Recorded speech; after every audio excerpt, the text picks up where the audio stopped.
ਸਭ ਤੋਂ ਖਤਰਨਾਕ ਹੁੰਦਾ ਹੈ ਸਾਡੇ ਸੁਪਨਿਆਂ ਦਾ ਮਰ ਜਾਣਾ। ਅਵਤਾਰ ਪਾਸ਼ ਦੀ ਉਹ ਗੱਲ ਅੱਜ ਥੋੜ੍ਹੀ ਜਿਹੀ ਫਿਰ ਦੁਬਾਰਾ ਰਿਪੀਟ ਹੋ ਰਹੀ ਹੈ ਕਿ ਜਦੋਂ ਸਾਡੇ ਜਿਹੜੇ ਯੂਥ ਹੈ ਉਹਨਾਂ ਦੇ ਜਦੋਂ ਸੁਪਨੇ ਦੱਬੇ ਜਾਂਦੇ ਨੇ। ਤੇ ਅੱਜ ਮੈਂ ਜਦੋਂ ਤੁਹਾਡਾ ਇੱਥੇ ਵੇਖ ਰਿਹਾ ਸੀਗਾ ਪ੍ਰੋਟੈਸਟ, ਤੁਹਾਡੀ ਨਾਅਰੇਬਾਜ਼ੀ ਸੁਣੀ ਤੇ ਉਹਦੇ ਵਿੱਚ ਇੱਕ ਚੀਖ ਸੀ, ਇੱਕ ਮੈਨੂੰ ਬੜਾ ਪ੍ਰਭਾਵਿਤ ਕੀਤਾ। ਅਸੀਂ ਇਹ ਕਿਉਂ ਕਰ ਰਹੇ ਹਾਂ, ਵੀ ਕਿਹੜੀ ਤੁਹਾਡੀ ਤਕਲੀਫ ਆ ਜਿਹਦੇ ਕਰਕੇ ਤੁਸੀਂ ਕੁਰਲਾ ਰਹੇ ਹੋ? ਕਿਉਂਕਿ ਜਿਹੜੇ ਨਾਅਰੇ ਨੇ ਉਹ ਕੁਰਲਾਹਟ ਹੀ ਹੁੰਦੇ ਆ, ਹੈ ਨਾ। ਤੇ ਉਹ ਕੀ ਕੁਰਲਾਹਟ ਆ, ਉਹਦੇ ਪਿਛਲਾ ਇਤਿਹਾਸ ਕੀ ਹੈ, ਤੁਸੀਂ ਕਿਵੇਂ ਤੁਹਾਨੂੰ ਫੀਲ ਕਰ ਰਹੇ ਹੋ, ਰੀਜ਼ਨ ਕੀ ਹੈ? ਸਭ ਤੋਂ ਪਹਿਲਾਂ ਤਾਂ ਸਤਿ ਸ਼੍ਰੀ ਅਕਾਲ ਦੋਸਤੋ। ਅਸੀਂ ਪੰਜਾਬ ਯੂਨੀਵਰਸਿਟੀ ਦੇ ਸਟੂਡੈਂਟਸ ਹਾਂ। ਪਿਛਲੇ 3 ਮਹੀਨਿਆਂ ਤੋਂ ਅਸੀਂ ਜਿਸ ਜੰਗ ਵਿੱਚ ਲੱਗੇ ਹੋਏ ਹਾਂ, ਉਹ ਲੜਾਈ ਇੱਕ ਐਫੀਡੈਵਿਟ ਦੇ ਖਿਲਾਫ ਹੈ। ਯੂਨੀਵਰਸਿਟੀ ਜੂਨ ਦੇ ਮਹੀਨੇ ਵਿੱਚ ਇੱਕ ਐਫੀਡੈਵਿਟ ਲੈ ਕੇ ਆਂਦੀ ਆ ਜੋ ਕਿ ਸਟੂਡੈਂਟਸ ਲਈ ਕੰਪਲਸਰੀ ਕਰ ਦਿੱਤਾ ਗਿਆ ਸਾਈਨ ਕਰਨਾ। ਇਸ ਐਫੀਡੈਵਿਟ ਵਿੱਚ ਲਿਖਿਆ ਗਿਆ ਹੈ ਕਿ ਅਗਰ ਸਟੂਡੈਂਟ ਨੇ ਕੋਈ ਵੀ ਪ੍ਰੋਟੈਸਟ, ਕੋਈ ਵੀ ਧਰਨਾ, ਕੋਈ ਵੀ ਰੈਲੀ ਲਗਾਉਣੀ ਆ ਤਾਂ ਉਹਦੇ ਲਈ ਯੂਨੀਵਰਸਿਟੀ ਤੋਂ ਪ੍ਰਾਇਰ ਪਰਮਿਸ਼ਨ ਲੈਣੀ ਪਊਗੀ। ਇਹ ਜੋ ਪ੍ਰੋਟੈਸਟ ਹੈ ਉਹ ਇੱਕ ਜੈਨੂਇਨ ਤੇ ਜਸਟੀਫਾਈਬਲ ਗ੍ਰੀਵਾਂਸ ਤੇ ਹੋਣਾ ਚਾਹੀਦਾ ਹੈ। ਹੁਣ ਸਾਡੇ ਸਵਾਲ ਇਹ ਮਤਲਬ ਇਹ ਹੈ ਕਿ ਬੇਟੇ ਤੁਸੀਂ ਤੁਹਾਡਾ ਵਿਰੋਧ ਕਰਨਾ ਹੈ ਤੇ ਸਾਨੂੰ ਪੁੱਛ ਕੇ ਕੀਤਾ ਜਾਵੇ ਕਿ ਕਿੰਨਾ ਕੁ ਕਰਨਾ ਤੇ ਕਿਵੇਂ ਜੇ ਕਰਨਾ। ਜੇ ਤੁਹਾਨੂੰ ਅਸੀਂ ਇਜਾਜ਼ਤ ਦਿੰਦੇ ਹਾਂ ਸਾਡਾ ਵਿਰੋਧ ਕਰਨ ਦਾ, ਤੇ ਜਿਹੜੀ ਮੈਨੂੰ ਸਮਝ ਆ ਰਹੀ ਹੈ ਤੇ ਉਹੀ ਸ਼ਾਇਦ ਆ। ਹਾਂਜੀ, ਹੁਣ ਸਵਾਲ ਇਹ ਨੇ ਕਿ ਆਪਣੇ ਹੀ ਖਿਲਾਫ ਯੂਨੀਵਰਸਿਟੀ ਪ੍ਰੋਟੈਸਟ ਕਰਨ ਦੀ ਪਰਮਿਸ਼ਨ ਕਿਉਂ ਦੇਵੇਗੀ? ਤੇ ਦੂਜੀ ਗੱਲ ਇਹ ਆ ਕਿ ਅਗਰ ਸਾਡੇ ਗ੍ਰੀਵਾਂਸ ਜੈਨੂਇਨ ਤੇ ਜਸਟੀਫਾਈਬਲ ਨੇ ਤਾਂ ਉਹਦੇ ਲਈ ਪ੍ਰੋਟੈਸਟ ਕਰਨ ਦੀ ਕੀ ਜ਼ਰੂਰਤ ਹੈ? ਯੂਨੀਵਰਸਿਟੀ ਉੱਦਾਂ ਹੀ ਕਿਉਂ ਉਹਦੇ ਤੇ ਐਕਟ ਕਿਉਂ ਨਹੀਂ ਕਰਦੀ? ਉਸ ਤੋਂ ਇਲਾਵਾ ਐਫੀਡੈਵਿਟ ਵਿੱਚ ਲਿਖਿਆ ਗਿਆ ਆ ਕਿ ਇਹ ਜੋ ਪ੍ਰੋਟੈਸਟ ਹੈ ਉਹ ਇੱਕ ਡੈਜ਼ਿਗਨੇਟਿਡ ਸਪੋਰਟ ਤੇ ਹੋਏਗਾ। ਉਹ ਡੈਜ਼ਿਗਨੇਟਿਡ ਸਪੋਰਟ ਆ ਜਿਹੜਾ 2 ਨੰਬਰ ਗੇਟ ਦੇ ਕੋਲ, ਜਿਹੜਾ ਪੁਲਿਸ ਚੌਂਕੀ ਦੇ ਬਾਹਰ ਜਿਹੜੀ ਥੋੜੀ ਜਗ੍ਹਾ ਦਿੱਤੀ ਗਈ ਆ ਕਿ ਇੱਥੇ ਤੁਸੀਂ ਪ੍ਰੋਟੈਸਟ ਕਰਨਾ ਆ। ਇੰਨੀ ਵੱਡੀ ਯੂਨੀਵਰਸਿਟੀ ਵਿੱਚ ਇੱਕ ਬਾਹਰ ਦੇ ਕੋਨੇ ਵਿੱਚ ਜਗ੍ਹਾ ਦਿੱਤੀ ਗਈ ਹੈ ਪ੍ਰੋਟੈਸਟ ਕਰਨ ਦੀ। ਹੁਣ ਸਟੂਡੈਂਟਸ ਜਿਹੜੇ ਨੇ ਉਹਨਾਂ ਨੂੰ ਪ੍ਰੋਬਲਮ ਆਪਣੇ ਡਿਪਾਰਟਮੈਂਟ 'ਚ ਕੋਈ ਆਉਂਦੀ ਹੈ ਤੇ ਉਹ ਗੇਟ ਲੱਗੇ ਜਾ ਕੇ ਧਰਨਾ ਲਗਾਉਣਗੇ ਜਿੱਥੇ ਨਾ ਤਾਂ ਪ੍ਰੋਟੈਸਟ ਦੀ ਵਿਜ਼ਿਬਿਲਿਟੀ ਹੈ ਨਾ ਤੇ ਉਸਦਾ ਕੋਈ ਇੰਪੈਕਟ ਹੋਏਗਾ। ਇਸ ਤੋਂ ਇਲਾਵਾ ਐਫੀਡੈਵਿਟ ਵਿੱਚ ਦਿੱਤਾ ਗਿਆ ਆ ਕਿ ਅਗਰ ਧਰਨੇ ਵਿੱਚ ਕੋਈ ਵੀ ਆਊਟਸਾਈਡਰ ਹੁੰਦਾ ਆ ਤੇ ਉਹਦੀ ਇੰਪਲੀਕੇਸ਼ਨਸ ਜਿਹੜੀਆਂ ਨੇ ਉਹ ਸਟੂਡੈਂਟਸ ਉੱਤੇ ਹੋਣਗੀਆਂ ਜੋ ਕਿ ਪ੍ਰੋਟੈਸਟ ਕਰਦੇ ਪਏ ਨੇ। ਹੁਣ ਸਟੂਡੈਂਟਸ ਸਿਕਿਉਰਿਟੀ ਦੀ ਜ਼ਿੰਮੇਵਾਰੀ ਆਪ ਤਾਂ ਨਹੀਂ ਨਿਭਾ ਸਕਦੇ। ਅਗਰ ਯੂਨੀਵਰਸਿਟੀ ਦਾ ਆਪਣਾ ਸਿਕਿਉਰਿਟੀ ਇਸ਼ੂ ਆ, ਯੂਨੀਵਰਸਿਟੀ ਸਿਕਿਉਰਿਟੀ ਸਟੂਡੈਂਟਸ ਨੂੰ ਦੇਣ ਵਿੱਚ ਫੇਲ ਹੁੰਦੀ ਪਈ ਆ ਤਾਂ ਉਹਦੇ ਲੀਗਲ ਇੰਪਲੀਕੇਸ਼ਨ ਸਟੂਡੈਂਟ ਉੱਤੇ ਕਿਉਂ? ਇਸ ਐਫੀਡੈਵਿਟ, ਇਸ ਅਨਡੈਮੋਕ੍ਰੈਟਿਕ ਤੇ ਅਨਕਨਸਟੀਟਿਊਸ਼ਨਲ ਐਫੀਡੈਵਿਟ ਦੇ ਖਿਲਾਫ ਅਸੀਂ ਪੋਲੀਟੀਕਲ ਸਾਇੰਸ ਸਟੂਡੈਂਟਸ ਡਟ ਕੇ ਖੜੇ ਆ। ਅਸੀਂ ਇਸ ਐਫੀਡੈਵਿਟ ਨੂੰ ਬਾਈਕਾਟ ਕੀਤਾ ਆ। ਇਸ ਦੇ ਨਾਲ ਨਾਲ ਅਸੀਂ ਇਸ ਉੱਤੇ ਆਰਟੀਕਲ ਲਿਖਿਆ ਸੀ ਜੋ ਕਿ ਇੰਡੀਅਨ ਐਕਸਪ੍ਰੈਸ ਵਿੱਚ ਪਬਲਿਸ਼ ਹੋਇਆ ਸੀ। ਇਸ ਤੋਂ ਬਾਅਦ ਅਸੀਂ ਸਬ ਡਿਪਾਰਟਮੈਂਟਸ ਵਿੱਚ ਜਾ ਕੇ ਕੈਂਪੇਨਿੰਗ ਕੀਤੀ ਆ। ਇਸ ਦੇ ਖਿਲਾਫ ਸਟੂਡੈਂਟਸ ਨੂੰ ਇਕੱਠਾ ਕੀਤਾ ਆ। ਇਸ ਦੇ ਨਾਲ ਨਾਲ ਸਾਨੂੰ ਬਹੁਤ ਹੀ ਵਧੀਆ ਰਿਸਪੌਂਸ ਮਿਲਿਆ। ਸਟੂਡੈਂਟਸ ਆਪ ਹੀ ਆਪਣੇ ਚੇਅਰਪਰਸਨ ਨੂੰ ਲਿਖ ਕੇ ਦੇ ਰਿਹਾ ਰੀਜ਼ਨ ਕਿ ਇਹ ਅਨਡੈਮੋਕ੍ਰੈਟਿਕ ਆ, ਸਾਡੇ ਤੋਂ ਇਹ ਨਾ ਲਿਆ ਜਾਵੇ। ਇੱਕ ਮੈਂ ਉੱਥੇ ਤੁਸੀਂ ਗੱਲ ਕਰ ਰਹੇ ਸੀ ਉਹਦੇ ਵਿੱਚ ਕਿ ਮਤਲਬ ਵੀ ਮੈਡਮ ਨੇ ਕੋਈ ਤੁਹਾਡੇ ਉਹ ਮਤਲਬ ਸਾਈਨ ਆਪ ਹੀ ਕਰਕੇ ਲੈਂਦੇ, ਉਹ ਕੀ ਗੱਲ ਸੀ? ਉਹ ਹੁਣ ਇਹ ਇਸ਼ੂ ਹੋ ਗਿਆ ਕਿ ਫਿਲਹਾਲ ਤਾਂ ਇਹ ਮੁੱਦਾ ਹਾਈ ਕੋਰਟ 'ਚ ਚੱਲ ਰਿਹਾ ਹੈ। 29 ਸਤੰਬਰ ਅੱਜ ਦੇ ਦਿਨ ਇਹਦੀ ਹੀਅਰਿੰਗ ਆ ਹਾਈ ਕੋਰਟ, ਉਹ ਵੀ ਪਤਾ ਲੱਗੂਗਾ ਕਿ ਅੱਜ ਇੱਥੇ ਕੀ ਹੋਇਆ ਆ ਕੋਰਟ ਵਿੱਚ। ਤੇ ਯੂਨੀਵਰਸਿਟੀ ਨੇ ਇੱਕਦਮ ਹੀ ਬਹੁਤ ਜ਼ਿਆਦਾ ਪ੍ਰੈਸ਼ਰ ਦੇਣਾ ਸਟੂਡੈਂਟਸ ਉੱਤੇ ਸ਼ੁਰੂ ਕਰ ਦਿੱਤਾ ਆ। ਸੰਡੇ ਦਾ ਦਿਨ ਦਿੱਤਾ ਗਿਆ ਕਿ ਸੰਡੇ ਨੂੰ ਹੀ ਆ ਕੇ ਚਾਹੇ ਤੁਸੀਂ ਜਮ੍ਹਾਂ ਕਰਕੇ ਦੇ ਦਿਓ। ਇਸ ਤੋਂ ਇਲਾਵਾ UICT ਡਿਪਾਰਟਮੈਂਟ ਵਿੱਚ ਅੱਜ ਕੀ ਹੋਇਆ ਕਿ ਸਟੂਡੈਂਟਸ ਨੂੰ ਖੁਦ ਤੋਂ ਹੀ ਫਿਲ ਕਰਕੇ ਐਫੀਡੈਵਿਟ ਜਿਹੜਾ ਆ ਮੇਰੇ ਕੋਲ ਪ੍ਰੂਫ ਆ, ਸਟੂਡੈਂਟਸ ਨੂੰ ਖੁਦ ਤੋਂ ਹੀ ਫਿਲ ਕਰਕੇ, ਇਹ ਮੈਂ ਵਿੱਚ ਲਾ ਦੂੰਗਾ ਜੀ ਫੋਟੋ ਖਿੱਚ ਕੇ, ਤੁਸੀਂ ਅਗਰ ਸਟੂਡੈਂਟ ਦਾ ਨਾਮ ਵੀ ਤਾਂ ਇਹ ਆਪ ਤੋਂ ਹੀ ਸਟੂਡੈਂਟ ਦੀ ਪਰਸਨਲ ਡਿਟੇਲਸ ਫਿਲ ਕਰਕੇ ਸਟੂਡੈਂਟ ਨੂੰ ਕਿਹਾ ਗਿਆ ਆ, ਸਾਰੇ ਸਟੂਡੈਂਟ ਸਾਹਮਣੇ ਐਫੀਡੈਵਿਟ ਲਿਆ ਕੇ ਰੱਖਿਆ ਗਿਆ ਕਿ ਇਸ ਨੂੰ ਸਾਈਨ ਕਰੋ। ਹੁਣ ਸਟੂਡੈਂਟਸ ਜਿਹੜੇ ਖੜੇ ਹੋ ਗਏ ਕਲਾਸ ਵਿੱਚ ਆਪਣੀ ਹੀ ਫੈਕਲਟੀ ਦੇ ਸਾਹਮਣੇ ਕਿ ਅਸੀਂ ਇਸ ਐਫੀਡੈਵਿਟ ਨੂੰ ਸਾਈਨ ਨਹੀਂ ਕਰਾਂਗੇ, ਸਟੂਡੈਂਟਸ ਤੋਂ ਜ਼ਬਰਦਸਤੀ ਸਾਈਨ ਕਰਵਾਇਆ ਗਿਆ। ਜੋ ਸਟੂਡੈਂਟ ਨੇ ਮਨਾ ਕੀਤਾ ਕਿ ਮੈਂ ਸਾਈਨ ਨਹੀਂ ਕਰੂੰਗਾ ਉਹਨੂੰ ਕਿਹਾ ਕਿ ਤੁਸੀਂ ਆ ਕੇ ਮੇਰੇ ਨਾਲ ਆਫਿਸ 'ਚ ਮਿਲੋ। ਇਸ ਤਰੀਕੇ ਨਾਲ ਅਸੀਂ ਸਾਰੇ ਸਟੂਡੈਂਟਸ ਜਾ ਕੇ ਉੱਥੇ ਚੇਅਰਪਰਸਨ ਨਾਲ ਗੱਲ ਕਰਨਗੇ। ਉਹਨਾਂ ਨੇ ਕਿਹਾ ਕਿ 2 ਜਣੇ ਆ ਕੇ ਮਿਲਣ। ਮੈਂ ਸਾਡੇ ਨਾਲ ਸਾਡੇ ਜਿਹੜੇ ਇਲੈਕਟਿਡ ਵਾਈਸ ਪ੍ਰੈਜ਼ੀਡੈਂਟ ਨੇ ਉਹ ਗਏ ਤਾਂ ਮੈਮ ਨੇ ਬਹੁਤ ਹੀ ਖਰਾਬ ਢੰਗ ਨਾਲ ਸਾਡੇ ਨਾਲ ਗੱਲ ਕੀਤੀ। ਸਾਡੇ ਅੱਗੇ ਸਾਡੇ ਮੂਹਰੇ ਇੱਕ ਕੈਮਰਾ ਪਰਸਨ ਲਿਆ ਕੇ ਖੜਾ ਕਰ ਦਿੱਤਾ ਜੋ ਕਿ ਸਾਡੀ ਵੀਡੀਓ ਬਣਾ ਰਿਹਾ ਤੇ ਮੈਮ ਕਹਿ ਰਿਹਾ ਕਿ ਮੈਂ ਇੱਥੇ ਤੁਹਾਨੂੰ ਆਨਸਰੇਬਲ ਨਹੀਂ ਹੈਗੀ। ਇਸ ਤੋਂ ਇਲਾਵਾ ਮੈਮ ਕਹਿੰਦੇ ਮੈਨੂੰ ਤੁਸੀਂ ਲਾਅ ਨਾ ਸਮਝਾਵੋ ਤੇ ਸਾਨੂੰ ਬਾਹਰ ਕੱਢ ਦਿੱਤਾ ਗਿਆ। ਸਾਨੂੰ ਕਿਹਾ ਕਿ ਤੁਹਾਡੇ ਉੱਤੇ ਪਰਚਾ ਹੋਏਗਾ, ਤੁਹਾਡੇ ਉੱਤੇ ਲੀਗਲ ਐਕਸ਼ਨ ਲਿਆ ਜਾਵੇਗਾ, ਤੁਸੀਂ ਮੇਰੀ ਪਰਸਨਲ ਸਪੇਸ 'ਚ ਆਏ ਹੋ। ਹੁਣ ਚੇਅਰਪਰਸਨ ਆਫਿਸ ਕੀ ਇੱਕ ਪਰਸਨਲ ਸਪੇਸ ਹੈ? ਨਹੀਂ, ਉਹ ਤਾਂ ਥੋੜ੍ਹੀਆਂ ਮੁਸ਼ਕਲਾਂ ਸੁਣਨ ਵਾਸਤੇ ਹੀ ਹੈ ਨਾ। ਬਿਲਕੁਲ, ਇੱਕ ਚੈਨਲ ਆਫ ਕਮਿਊਨੀਕੇਸ਼ਨ ਨੂੰ ਹੀ ਖਤਮ ਕੀਤਾ ਜਾ ਰਿਹਾ। ਅਗਰ ਸਟੂਡੈਂਟਸ ਨੂੰ ਕੋਈ ਪ੍ਰੋਬਲਮ ਹੈ ਯੂਨੀਵਰਸਿਟੀ ਵਿੱਚ, ਕੀ ਉਹ ਆਪਣੇ ਚੇਅਰਪਰਸਨ ਨਾਲ ਜਾ ਕੇ ਗੱਲ ਨਹੀਂ ਕਰ ਸਕਦੇ?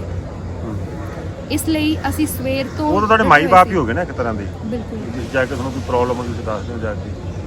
ਅਸੀਂ ਸਵੇਰ ਤੋਂ ਡਟੇ ਹੋਏ ਸੀ ਉੱਥੇ। ਚੇਅਰਪਰਸਨ ਅੱਗੇ ਮੰਗ ਸੀ ਕਿ ਇਹ ਵਾਲੇ ਜਿਹੜੇ ਤੁਸੀਂ ਧੱਕੇ ਨਾਲ ਐਫੀਡੇਵਿਟ ਸਾਈਨ ਕਰਵਾਏ ਨੇ, ਇਹਨਾਂ ਨੂੰ ਲੈ ਕੇ ਆਓ, ਸਾਨੂੰ ਇਹ ਐਫੀਡੇਵਿਟ ਵਾਪਸ ਕੀਤੇ ਜਾਣ। ਚੇਅਰਪਰਸਨ ਕਿੱਥੋਂ ਦੀ ਕਿੱਥੇ ਨਿਕਲ ਗਏ ਸਾਨੂੰ ਨਹੀਂ ਪਤਾ ਲੱਗਾ। ਅਸੀਂ ਬੈਠੇ ਰਹਿ ਗਏ ਸ਼ਾਮ ਤੱਕ। ਹੁਣ ਅਸੀਂ ਉਹਨਾਂ ਦੇ ਆਫਿਸ ਨੂੰ ਤਾਲਾ ਲਗਾ ਕੇ ਆ ਗਏ ਹਾਂ। ਹੁਣ ਸਾਡੀ ਕੱਲ ਦੀ ਪ੍ਰੋਟੈਸਟ ਦੀ ਕਾਲ ਆ 11 ਵਜੇ VC ਆਫਿਸ ਦੇ ਬਾਹਰ 30 ਸਤੰਬਰ ਦੀ, ਅਤੇ ਅਸੀਂ ਚਾਹੁੰਦੇ ਹਾਂ ਕਿ ਵੱਧ ਤੋਂ ਵੱਧ ਸਟੂਡੈਂਟ ਇੱਥੇ ਪਹੁੰਚਣ। ਇਹ ਕੋਈ ਇੱਕ ਪਾਰਟੀ ਦੀ ਕਾਲ ਨਹੀਂ ਹੈ, ਇਹ ਸਟੂਡੈਂਟਸ ਵੱਲੋਂ ਕਾਲ ਆ। ਅਸੀਂ ਪੋਲੀਟੀਕਲ ਸਾਇੰਸ ਦੇ ਸਟੂਡੈਂਟਸ ਆ, ਅਸੀਂ ਕਿਸੇ ਪਾਰਟੀ ਤੋਂ ਨਹੀਂ ਆ, ਬਟ ਸਾਡੀ ਕਾਲ ਹਰ ਇੱਕ ਡਿਪਾਰਟਮੈਂਟ, ਹਰ ਇੱਕ ਪਾਰਟੀ, ਹਰ ਇੱਕ ਜੋ ਕਿ ਡੈਮੋਕ੍ਰੇਸੀ ਦਾ ਚਾਹੁਣ ਵਾਲਾ ਆ, ਉਹਦੇ ਲਈ ਆ ਕਿ ਉਹ ਆ ਕੇ ਆਪਣੀ ਆਵਾਜ਼ ਉਠਾਉਣ। ਤੁਹਾਨੂੰ ਇਕੱਠੇ ਹੋ ਕੇ ਤੁਹਾਡਾ ਬਣਨਾ ਨਾ, ਜੇ ਤੁਹਾਡੇ ਤੇ ਅੱਜ ਭੀੜ ਪੈ ਰਹੀ ਹੈ, ਜੇ ਤੁਸੀਂ ਕਹਿਣਗੇ ਵੀ ਅੱਜ ਤੁਸੀਂ ਕਰ ਰਹੇ ਹੋ ਹਨਾ, ਤੇ ਕੱਲ ਨੂੰ ਉਹਨਾਂ ਨੂੰ ਵੀ ਲੋੜ ਪਊਗੀ। ਤੁਹਾਨੂੰ ਲੱਗਦਾ ਕਿ ਜੇ ਤੁਸੀਂ ਇੱਕ ਹੀ ਅੱਜ ਇਕੱਠੇ ਹੋ ਜਾਓ, ਤੁਹਾਨੂੰ ਲੱਗਦਾ ਤੁਹਾਡਾ ਲਾਸਟ ਪ੍ਰੋਟੈਸਟ ਹੀ ਹੋਊਗਾ, ਨਹੀਂ ਤਾਂ ਤੁਸੀਂ ਰੋਜ਼ ਹੀ ਚੱਕੀ ਫਿਰਿਆ ਕਰੋਗੇ। ਇੱਕ ਦੇ 'ਚ ਬਰਕਤ ਆ ਨਾ ਸਾਰੇ ਕੁਝ।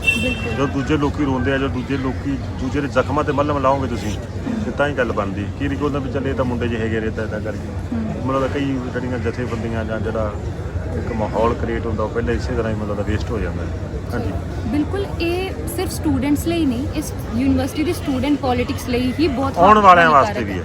ਆਉਣ ਵਾਲੀਆਂ, ਅਗਰ ਅਸੀਂ ਅੱਜ ਕੁਝ ਨਹੀਂ ਕਰਦੇ, ਸਾਡੀ ਆਉਣ ਵਾਲੀਆਂ ਪੀੜ੍ਹੀਆਂ ਰੋਣਗੀਆਂ ਕਿ ਕਿਹੜੇ ਸੀਗੇ ਸਾਡੇ ਐਸੇ ਸੀਨੀਅਰ ਜਿਨ੍ਹਾਂ ਨੇ ਕੁਝ ਕੀਤਾ ਹੀ ਨਹੀਂ ਇਹਦੇ 'ਤੇ, ਕਿਹੜੇ ਸੀਗੇ ਐਸੀ ਪਾਰਟੀਆਂ ਜੋ ਕਿ ਚੁੱਪ ਰਹੀਆਂ। ਕਿਉਂ ਸਟੂਡੈਂਟਸ ਨੂੰ ਅੱਗੇ ਆ ਕੇ ਅਸੀਂ ਰੋਜ਼ ਇੱਥੇ ਆ ਕੇ ਕਾਉਂਸਲ ਅੱਗੇ ਤਰਲੇ ਮਾਰੀ ਰਹੇ ਹਾਂ, ਰੋਜ਼ ਆ ਕੇ ਸਾਰੀ ਪਾਰਟੀਆਂ ਨਾਲ ਗੱਲ ਕਰੀ ਰਹੇ ਆ ਕਿ ਕੋਈ ਤਾਂ ਕੁਝ ਕਰੇ। ਹੁਣ ਜਾ ਕੇ ਪਾਰਟੀਆਂ ਕੁਝ ਮੰਨੀਆਂ ਨੇ, ਸਾਡੇ ਨਾਲ ਕਾਉਂਸਲ ਖੜੀ ਹੈ। ਸਾਡੇ ਜੋ ਪ੍ਰੈਜ਼ੀਡੈਂਟ ਬਣੇ ਨੇ, ਹਾਲਾਂਕਿ ABVP ਦੇ ਪ੍ਰੈਜ਼ੀਡੈਂਟ, ਉਹਨਾਂ ਨੇ ਨਾ ਤਾਂ ਸਾਡੇ ਸਟੂਡੈਂਟਸ ਦੀ ਕਾਲ ਚੁੱਕ ਰਹੇ ਆ, ਨਾ ਤੇ ਸਾਡੇ ਨਾਲ ਇੱਥੇ ਆ ਕੇ ਖੜ ਰਹੇ ਨੇ। ਸਾਡੇ vice president, general, joint secretary ਸਾਡੇ ਨਾਲ ਨੇ। ਉਸ ਤੋਂ ਇਲਾਵਾ ਬਹੁਤ ਸਾਰੀ ਪਾਰਟੀਆਂ ਨੇ ਯੂਨੀਵਰਸਿਟੀ ਦੀਆਂ ਜੋ ਕਿ ਸਾਡੇ ਨਾਲ ਖੜੀਆਂ ਨੇ।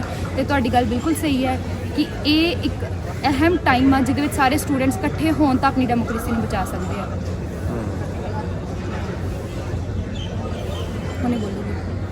ਹਾਂ, ਤੁਹਾਡਾ अभी तक हम लोगों ने बहुत ज़्यादा कोशिश करी है बच्चों को मोबिलाइज़ करने की, और हम लोग क्लास टू क्लास जाके कैंपेन भी कर रहे थे। पहले तो ये 4-5 बच्चों से शुरू हुआ था, और अब बहुत अच्छा लगता है ये देख कर कि पूरी यूनिवर्सिटी के स्टूडेंट्स इसको not as a just political science student का issue, but as a student, as a whole body को देखते हैं। और अब आज जो धरना लगा था उसमें भी जब हमने स्टूडेंट यूनिटी की बात करी, तो हमारी क्लास के खुद पॉलिटिकल साइंस के सारे बच्चे हमारे साथ आके वहाँ पे बैठे, और हम लोग बल्कि जब भी बच्चों से भी बात कर रहे हैं तो वो भी यही बोल रहे हैं कि उन्हें अगर ये एफिडेविट पढ़ाया जाए और वो पूरी कॉन्शियसनेस में इसको कभी साइन नहीं करते, बट क्योंकि उन्हें ये डराया जा रहा है, उन्हें धमकाया जा रहा है कि उनकी एडमिशन कैंसिल हो जाएगी, उनको निकाल दिया जाएगा, उनको एग्जामिनेशन में नहीं बैठने दिया जाएगा, फिर उनका आइडेंटिटी कार्ड नहीं दिया जाएगा। इस वजह से बच्चों को वहाँ पे under the fear, under the pressure sign करवाया जाएगा ज़बरदस्ती। अब अगर हम इसकी बात करें कि हम इसको इस लेवल पे लेकर आए हैं, और हमें काउंसिल मेंबर्स का भी पूरा सपोर्ट चाहिए था, बट उसके बावजूद भी हम जब बात करते हैं प्रेसिडेंट की, एज माई फ्रेंड सेड, कि उन्होंने अभी तक हमें इस पर कोई भी बात नहीं बताई है। हमने उन्हें एक रेजोल्यूशन जो कि हमने ही लिख कर दिया था उन्होंने वो सबमिट करवाया VC ऑफिस में, और उसके बाद ही just is not picking up our calls. और अब हम जितनी भी कोशिश कर रहे हैं, आगे बढ़ रहे हैं, वो बाकी मेंबर्स के साथ बढ़ रहे हैं। ये एक प्योर स्टूडेंट का मुद्दा है, कोई एक पार्टी सिंगल का या इंडिविजुअल का मुद्दा नहीं है। तो आई गेस इस चीज़ के लिए तो हर एक स्टूडेंट को ऑफ द यूनिवर्सिटी, चाहे वो किसी भी ईयर में हो, फर्स्ट ईयर में हो, सेकंड ईयर में हो या थर्ड ईयर में हो, उसको वोकल होना चाहिए और इस चीज़ में पार्टिसिपेट करना चाहिए। तो कल जो हम प्रोटेस्ट कर रहे हैं वो स्टूडेंट बॉडी ने कॉल करा है, तो आई होप कि वहाँ पर ज़्यादा से ज़्यादा बच्चे हैं। ਕਿਉਂਕਿ ਤਾਂ ਤੁਹਾਡੀ ਮਤਲਬ ਵੀ ਆਉਣ ਵਾਲੇ ਲੋਕਾਂ ਦੀ ਵੀ ਇਹ ਲੜਾਈ ਹੈ ਨਾ। ਇਹ ਤਾਂ ਜੇ ਤੁਹਾਨੂੰ ਅੱਜ ਮੂੰਹ ਤੋਂ ਚੁੱਪ ਕਰਤਾ ਤੁਹਾਡਾ, ਕਿਉਂਕਿ ਜਦੋਂ ਅਸੀਂ ਸ਼ੁਰੂ ਚ ਚੁੱਪ ਹੋ ਗਏ ਸੀ ਸਾਡੇ ਲੋਕ, ਤੇ ਉਹ 100 ਸਾਲ 150 ਸਾਲ ਦੇ ਗੁਲਾਮ ਰਿਹਾ। ਇਹ ਵੀ ਇੱਕ ਤਰ੍ਹਾਂ ਦੀ ਮਤਲਬ ਵੀ ਜਿਹੜੀ ਤਾਨਾਸ਼ਾਹੀ ਚੱਲ ਰਹੀ ਹੈ ना। देखिए, अगर हम बोले जाए कि यूनिवर्सिटी का पर्पस क्या था आफ्टर द इंडिपेंडेंस, या फिर कभी भी इंडिया में क्या रहा है, ਕਿਉਂਕਿ ਇੱਥੇ ਤਾਂ ਆ ਕੇ ਤੁਹਾਡਾ ਨੇਤਰ ਖੁੱਲਦਾ जी ਯੂਨੀਵਰਸਿਟੀ एग्जैक्टली ਚ ਤੀਜਾ एग्जैक्टली ਹੈ ਨਾ, ਵੀ ਤੁਹਾਨੂੰ ਉੱਥੇ ਉਹ It ਚੀਜ਼ਾਂ gives us ਪਤਾ ਲੱਗਦੀਆਂ peace. ਜਿਹੜੀਆਂ ਧੱਕੇਸ਼ਾਹੀਆਂ ਉੱਥੇ ਪਿੰਡਾਂ 'ਚ ਹੋ ਰਹੀਆਂ ਜਾਂ ਕਿਸੇ ਵੀ ਥਾਂ ਤੇ ਹੋ ਰਹੀਆਂ। ਯੂਨੀਵਰਸਿਟੀ ਜਾ ਕੇ ਤੁਸੀਂ ਇੱਕ ਲੈਵਲ ਹੋ ਜਾਂਦਾ, ਜਾਤ ਪਾਤ ਧਰਮ ਦਾ ਧਰਮ ਸਹੀ। ਤੋਂ ਬਾਅਦ ਇਹੀ ਇੱਕ ਯੂਨੀਵਰਸਿਟੀ ਵਿੱਚ ਜਿੱਥੇ ਤੁਸੀਂ ਇਕੱਠੇ ਰਲ ਕੇ ਖਾਂਦੇ ਹੋ बिल्कुल सही। ਜਾਂ ਬੈਠਦੇ ਹੋ ਨਾ। ਤੇ ਜੇ ਇੱਥੇ ਆ ਕੇ ਵੀ ਤੁਹਾਡੇ ਨਾਲ ਵਿਤਕਰਾ ਹੋ ਰਿਹਾ ਹੈ, ਤੇ ਫਿਰ ਮੈਨੂੰ ਲੱਗਦਾ ਕਿ ਯੂਨੀਵਰਸਿਟੀ ਦੇ ਮੈਨੂੰ ਕੀ ਬੈਨੀਫਿਟ ਹੈ, ਕਿਉਂਕਿ ਇਹ ਤਾਂ ਫਿਰ ਪਿੰਡਾਂ 'ਚ ਵੀ ਚੱਲ ਰਿਹਾ ਹੈ। ਤੁਸੀਂ ਆਪਣੇ ਆਪ ਤੋਂ ਉੱਪਰ ਉੱਠਣ ਵਾਸਤੇ ਯੂਨੀਵਰਸਿਟੀ ਚਾਹੁੰਦੇ ਹੋ ਨਾ। ਥੋੜ੍ਹੀ ਜਿਹੀ ਤੀਜੀ ਅੱਖ ਆ ਜਿਹੜੀ ਤੁਹਾਡੀ ਊੜੇ ਵਰਗੀ ਜ਼ਿੰਦਗੀ ਹੁੰਦੀ ਉਹਨੂੰ ਸਿੱਧਾ ਕਰਦੀ ਆ ਉਹ, ਹੈ ਨਾ, ਤੁਹਾਡੀ ਕਾਨ ਨੂੰ, ਤੇ ਮੈਨੂੰ ਲੱਗਦਾ ਫਿਰ ਉਹਨੂੰ ਅੱਖ ਨੂੰ ਫੋੜਨ ਦੀ ਕੋਸ਼ਿਸ਼ ਹੀ ਹੈ, ਉਹਨੂੰ ਕਾਣਾ ਕਰਨ ਦੀ। ਜੀ बिल्कुल, जो यूनिवर्सिटी है उसका तो पर्पस ही होता है to give you the space for the creation, for thinking, for critical answering and questioning.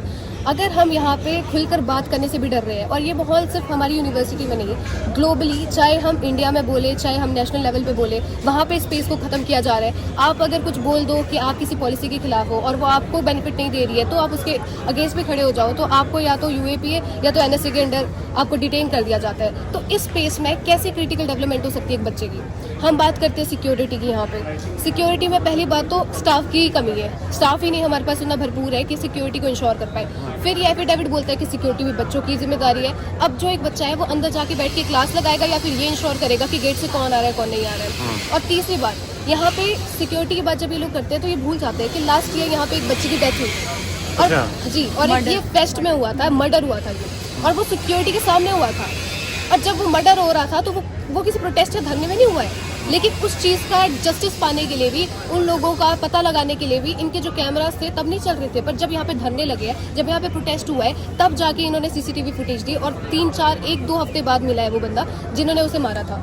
तो आप सोचिए इतनी बुरी हालत हो गई यहाँ पे सिक्योरिटी की भी। अगर आपको ये पहले आधार दे देनी चाहिए, बिल्कुल ਵੀ ਇੱਕ ਬੰਦਾ ਕ੍ਰਾਈਮ ਹੋਇਆ ਵੀ ਮੁਰਜਮ ਨੂੰ ਫੜੋ, ਕਾਨੂੰਨ ਦੀ ਉਹ ਤਾਂ ਹੈਲਪ ਹੀ ਹੈ ਨਾ। ਇਵਨ ਯੂਨੀਵਰਸਿਟੀ ਦੇ ਇੰਨੀ ਨੇੜੇ PGI ਆ, ਇੱਥੋਂ ਇੱਕ ਚੌਂਕ ਵੀ ਨਹੀਂ ਆ ਤੇ ਇੱਥੇ PGI ਆ, ਉਹਦੀ ਸਰਵਿਸ ਵੀ ਯੂਨੀਵਰਸਿਟੀ ਤੋਂ ਇਦਾਂ ਵਾਂਝੀ ਰੱਖੀ ਗਈ ਕਿ ਇੰਨਾ ਵੱਡਾ ਪ੍ਰੋਟੈਸਟ ਹੁੰਦਾ ਆ, ਕੋਈ ਇੱਥੇ ਐਂਬੂਲੈਂਸ ਨਹੀਂ ਸੀਗੀ, ਕੋਈ ਇੱਥੇ ਸਿਕਿਉਰਿਟੀ ਨਹੀਂ ਸੀਗੀ, ਤੇ ਸਟੂਡੈਂਟ ਮਰਿਆ ਆ ਓਵਰ ਬਲੀਡਿੰਗ ਦੇ ਨਾਲ।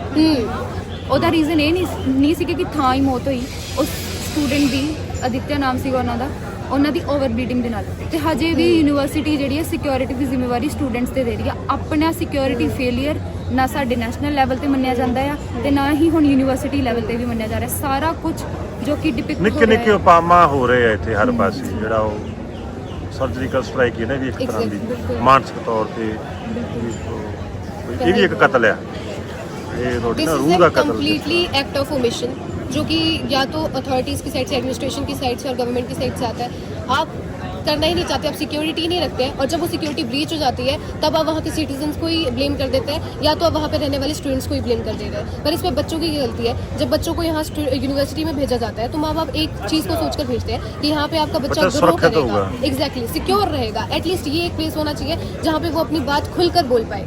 लेकिन जब इस स्पेस में भी ऐसा रिस्ट्रिक्शन लाई जा रही है जहाँ पे आप बोल ही नहीं पाओगे after this signing this affidavit, तो फिर बच्चे कहाँ पे बोलेंगे, अपने मन की बात कहाँ पे करेंगे? काउंसिल के पास जाएंगे, काउंसिल के पास कितने चक्कर लगाएंगे, कितने बच्चों की ग्रीवेंसेस सुनेंगे? वो भी बच्चों को यहाँ पे हर बार धरने पे बैठना ਜਿਹੜੇ ਬੰਦੇ ਨਾ ਦਿਮਾਗ ਦੀ ਗੱਲ ਸੁਣਨ, ਮਨ ਦੀ ਗੱਲ ਘੱਟ ਹੀ ਸੁਣਦੇ। सही बात है ਨਾ ਚੱਕਰ ਆ ਨਾ ਲਾਈਫ ਦਾ, ਮਨ ਕੀ ਬਾਤ ਕਰਕੇ ਮੋਦੀ ਸਾਰਿਆਂ ਨੇ ਕੀ ਕੁਝ ਕਰਤਾ ਸਾਡਾ ਇੱਥੇ।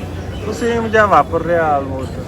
ਕਰਪਸ਼ਨ ਤੁਹਾਡਾ ਸ਼ੁਰੂ ਤੋਂ ਤਾਂ ਸ਼ੁਰੂ ਹੁੰਦਾ ਹੈ, सही बात ਜਦੋਂ ਫਿਰ ਉੱਥੇ ਨਹੀਂ ਕੁਛ ਹੋਇਆ, ਪਰ ਸਾਡਾ ਕੀ ਕਰ ਲਓਗੇ ਨਾ। ਤੇ ਤੁਹਾਡਾ ਹਾਂ ਦੇਖੀਏ ਤਾਂ ਆਪਾਂ ਇਹ ਕਹਿ ਸਕਦੇ ਹਾਂ ਕਿ ਮਤਲਬ ਸਟੈਪ ਬਾਈ ਸਟੈਪ ਇੱਕ ਇਸ ਤਰ੍ਹਾਂ ਦਾ ਸਿਟੀਜ਼ਨਸ ਕ੍ਰੀਏਟ ਕਰੇ ਜਾ ਰਹੇ ਆ ਜਿਹੜੇ ਓਬੀਡੀਐਂਸ ਦੇ ਨਾਲ ਚੱਲਣ, ਮਤਲਬ ਉਹ ਕੁਐਸਚਨ ਨਾ ਕਰਨ, ਭਾਵੇਂ ਉਹ ਸਰਕਾਰ ਦੀਆਂ ਪਾਲਿਸੀਜ਼ ਨੇ ਉਹਨਾਂ ਦੇ ਵਿਰੁੱਧ, ਭਾਵੇਂ ਉਹ ਕਿਸੇ ਵੀ ਤਰ੍ਹਾਂ ਦੇ ਇੰਸਟੀਟਿਊਸ਼ਨ ਦੀਆਂ ਪਾਲਿਸੀਜ਼ ਨੇ, ਉਹਨਾਂ ਨੂੰ ਕੁਐਸਚਨ ਹੀ ਨਾ ਕਰ ਪਾਉਣ। ਔਰ ਉਹਦਾ ਬੇਸ ਜਿਹੜਾ ਨਾ ਉਹ ਯੂਨੀਵਰਸਿਟੀਜ਼ ਨੇ। ਯੂਨੀਵਰਸਿਟੀਜ਼ ਹਮੇਸ਼ਾ ਤੋਂ ਹੀ ਇੱਕ ਸੈਂਟਰ ਰਹੀਆਂ ਨੇ ਕਿਸੇ ਵੀ ਤਰ੍ਹਾਂ ਦੇ ਰੈਵੋਲਿਊਸ਼ਨ ਦਾ, ਚਾਹੇ ਉਹ ਪ੍ਰੋਟੈਸਟ ਦੇ ਥਰੂ ਹੋਏ, ਭਾਵੇਂ ਉਹ ਮੂਵਮੈਂਟਸ ਦੇ ਥਰੂ ਹੋਏ। ਔਰ ਇਹਨਾਂ ਨੇ ਸਭ ਤੋਂ ਪਹਿਲਾਂ ਆਧਾਰ ਯੂਨੀਵਰਸਿਟੀਜ਼ ਨੂੰ ਬਣਾਇਆ ਕਿ ਆਪਾਂ ਡਿਸਿਪਲਿਨ ਲਿਆਉਣਾ, ਜਿਹੜਾ ਹੈ ਨਾ, ਜਿਹੜਾ ਆਰਮੀ ਡਿਸਿਪਲਿਨ ਹੁੰਦਾ ਜਿਹਦੇ ਵਿੱਚ ਤੁਸੀਂ ਕੁਐਸਚਨ ਨਹੀਂ ਕਰ ਪਾਉਂਦੇ ਅਥਾਰਟੀ ਨੂੰ, ਉਹ ਆਪਾਂ ਯੂਨੀਵਰਸਿਟੀ ਤੋਂ ਸਟਾਰਟ ਕਰੀਏ। ਸ਼ੁਰੂ ਇੱਥੋਂ ਹੁੰਦੇ ਆ ਨਾ ਸਾਰੇ ਉਹ ਹਾਂਜੀ ਟੋਟਲ, ਕਿਉਂਕਿ ਜਦੋਂ ਤੁਸੀਂ ਯੂਨੀਵਰਸਿਟੀ ਦੇ ਵਿੱਚ ਬੱਚਿਆਂ ਨੂੰ ਦਬਾ ਲੈਂਦੇ ਹੋ, ਉਹ ਤੁਹਾਡੇ ਵਿੱਚੋਂ ਹੀ ਗਾਂਹ ਜਾਣਾ। ਹਾਂਜੀ ਆਉਣ ਵਾਲੇ 5 ਸਾਲਾਂ ਬਾਅਦ ਤੁਸੀਂ ਕੁਰਸੀਆਂ ਤੇ ਬੈਠਣਾ ਨਾ। सही बात ਜੋ ਤੁਹਾਨੂੰ ਉਹਨਾਂ ਨੇ ਇੱਥੋਂ ਹੀ ਡਰਾ ਲਿਆ ਸਟੂਡੈਂਟ ਲਾਈਫ ਦੇ ਵਿੱਚ ਹੀ, ਉਹਨਾਂ ਦਾ ਇੱਕ ਡਰ ਬਿਠਾਇਆ ਜਾਂਦਾ ਹੈ, ਉਹ ਡਰ ਫਿਰ ਤੁਹਾਡੇ ਨਾਲ ਨਾ ਮਰਨ ਤੱਕ ਰਹਿੰਦਾ ਹੈ। ਉਹ ਡਰ ਫਿਰ ਤੁਹਾਡਾ ਮਤਲਬ ਵੀ ਹੌਲੀ ਤੁਸੀਂ ਬੱਚਾ ਬੇਟਾ ਐਸਾ ਨਹੀਂ ਕਰਤਾ, ਐਸੇ ਨਹੀਂ ਕਰਦੇ, ਉਹ ਫਿਰ ਉੱਦਾਂ ਦਾ ਹੋ ਜਾਂਦਾ ਹੈ ਨਾ। ਜਦੋਂ ਵੀ ਇੱਕ ਕੁੜੀ ਡਰ ਜਾਂਦੀ ਤੇ ਮੈਨੂੰ ਲੱਗਦਾ ਇੱਕ ਪੁਸ਼ਟ ਖਤਮ ਹੋ ਜਾਂਦੀ ਹੈ, ਕਿਉਂਕਿ ਉਹ ਮਾਂ ਉਹਨੇ ਪਰਵਿਸ਼ ਕਰਨੀ, ਉਹ ਡਰ ਉਹਦੇ ਅੰਦਰ ਬੈਠ ਗਿਆ, ਉਹ ਬੱਚੇ ਨੂੰ ਲੋਰੀ ਦਿੰਦੀ ਵੀ ਡਰਦੀ ਹੈ। ਤੇ ਤੁਹਾਡੀ ਕੋਈ ਗੱਲ ਜਿਹੜੀ ਤੁਸੀਂ ਕਹਿਣ ਵੱਲੋਂ ਰਹਿ ਗਈ ਹੈ, ਪਲੀਜ਼ ਤੁਸੀਂ ਦੱਸੋ।